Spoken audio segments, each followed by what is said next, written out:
ഇന്ന് എൻ്റെ കൂടെ മുന്നേ വർക്ക് ചെയ്തിരുന്ന ചേട്ടൻ്റെ കൊച്ചിൻ്റെ പേരിടൽ ചടങ്ങിനാണ് നമുക്ക് പോകാനുണ്ടായിരുന്നത്.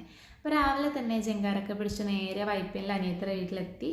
എത്തിയ ശേഷം തന്നെ അവളുടെ അലമാര തുറന്ന ഒരു ഡ്രസ്സൊക്കെ എടുത്തിട്ട് ഞങ്ങൾ രണ്ടുപേരും റെഡിയായി നേരെ ഒരു ഓട്ടോ പിടിച്ച് പരിപാടി സ്ഥലത്തെത്തി. എത്തിയപ്പോഴേക്കും നമ്മൾ പുറത്താണ് ആദ്യം കുറച്ച് നേരം നിന്നിട്ടുണ്ടായിരുന്നേ. നിന്ന സമയത്ത് നമുക്ക് ചേട്ടൻ കുറച്ച് ഐസ്ക്രീമും കാര്യങ്ങളൊക്കെ വാങ്ങി തന്നു. അതിനുശേഷം നമ്മളെല്ലാവരും കൂടി ഫുഡ് കഴിക്കാൻ വേണ്ടിയിരുന്നു. സദ്യ ആയിരുന്നു കഴിച്ചിട്ടുണ്ടായിരുന്നേ. അങ്ങനെ സദ്യയൊക്കെ കഴിച്ച് ചെറുതായിട്ടൊന്ന് ബീച്ച് വരെ പോകാമല്ലോ എന്നോർത്ത് നടന്നപ്പോഴാണ് കറക്റ്റ് സമയത്തിൻ്റെ ചെരുപ്പ് പൊട്ടിയത്.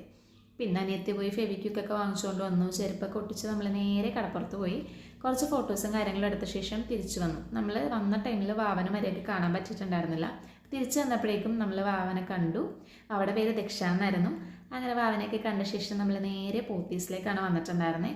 അവിടെ നിന്ന് കുറച്ച് തുണിയും കാര്യങ്ങളൊക്കെ നമുക്ക് എടുക്കാനുണ്ടായിരുന്നു. അങ്ങനെ തുണിയും കാര്യങ്ങളൊക്കെ എടുത്ത് ബില്ലിങ്ങും കാര്യങ്ങളും എല്ലാം കഴിഞ്ഞ് ഞങ്ങൾ പുറത്തിറങ്ങിയപ്പോഴേക്കും എന്നെ പിക്ക് ചെയ്യാൻ വേണ്ടി എവിൻ വന്നിട്ടുണ്ടായിരുന്നു.